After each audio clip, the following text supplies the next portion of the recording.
Thank you, Mr. Nixon. That completes the opening statements, and now the candidates will answer questions or comment upon one another's answers to questions put by correspondents of the networks. The correspondents.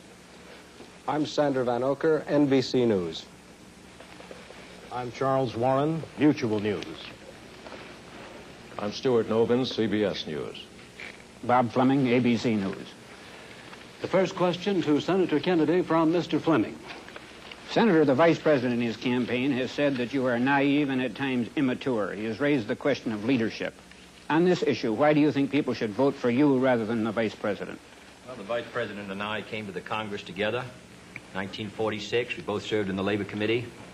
I've been there now for 14 years, the same period of time that he has.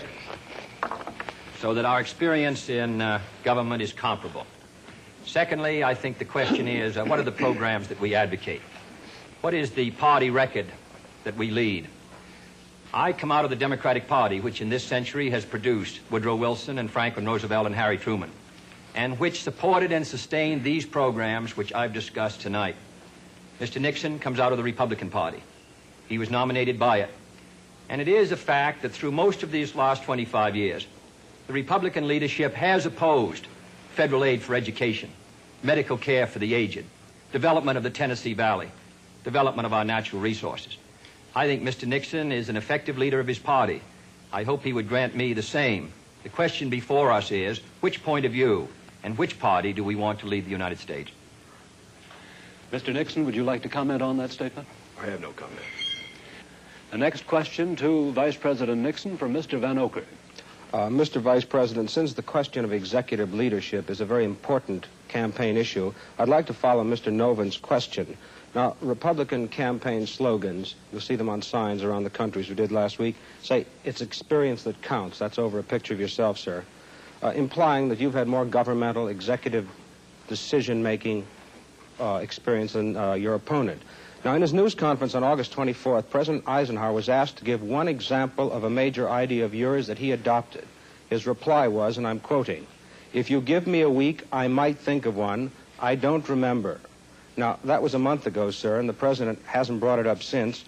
And I'm wondering, sir, if you can clarify which version is correct, the one put out by Republican campaign leaders or the one put out by President Eisenhower?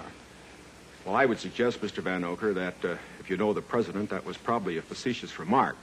I would also suggest that insofar as his statement is concerned, that I think it would be improper for the President of the United States to disclose the instances in which members of his official family had made recommendations, as I have made them through the years, to him which he has accepted or rejected.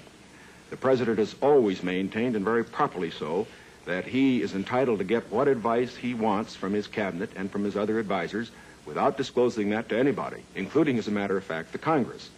Now, I can only say this. Through the years, I have sat in the National Security Council. I have been in the cabinet. I have met with the legislative leaders. I have met with the President when he made the great decisions with regard to Lebanon, Kimoy Matsu, other matters. The President has asked for my advice. I have given it. Sometimes my advice has been taken. Sometimes it is not. I do not say that I have made the decisions, and I would say that no president should ever allow anybody else to make the major decisions. The President only makes the decisions. All that his advisors do is to give counsel when he asks for it. As far as what experience counts and whether that is experience that counts, that isn't for me to say. I can only say that my experience is there for the people to consider. Senator Kennedy's is there for the people to consider. As he pointed out, we came to the Congress in the same year. His experience has been different from mine. Mine has been in the executive branch. His has been in the legislative branch.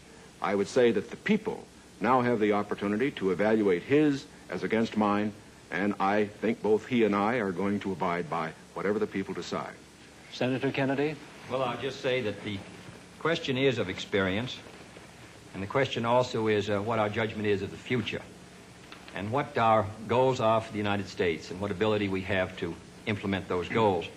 Abraham Lincoln came to the presidency in 1860 after a rather little-known session in the House of Representatives, and after being defeated for the Senate in 58 and was a distinguished president. There is no certain road to the presidency. There are no guarantees.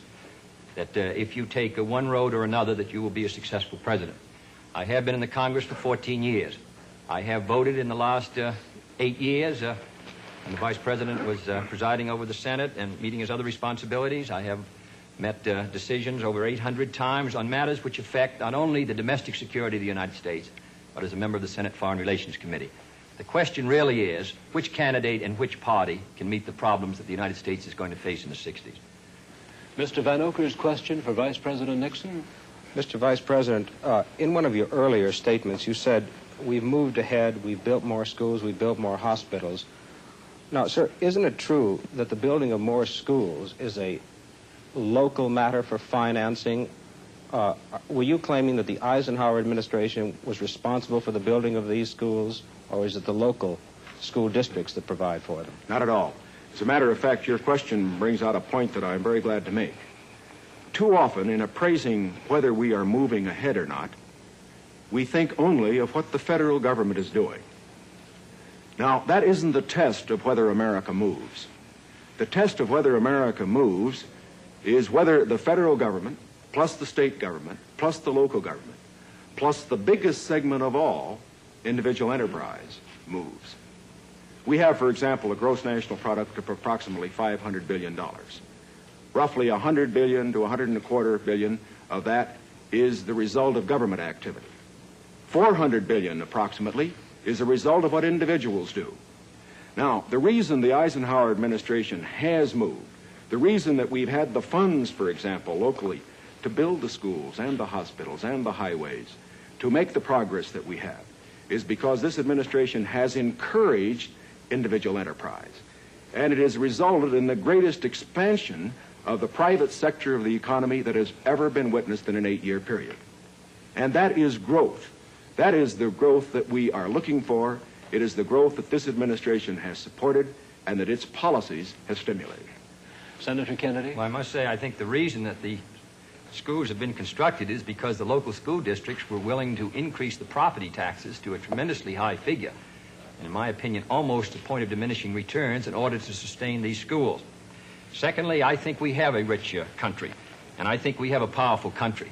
I think what we have to do, however, is have the president and the leadership set before our country exactly what we must do in the next decade if we're going to maintain our security in education, in economic growth, in development of natural resources.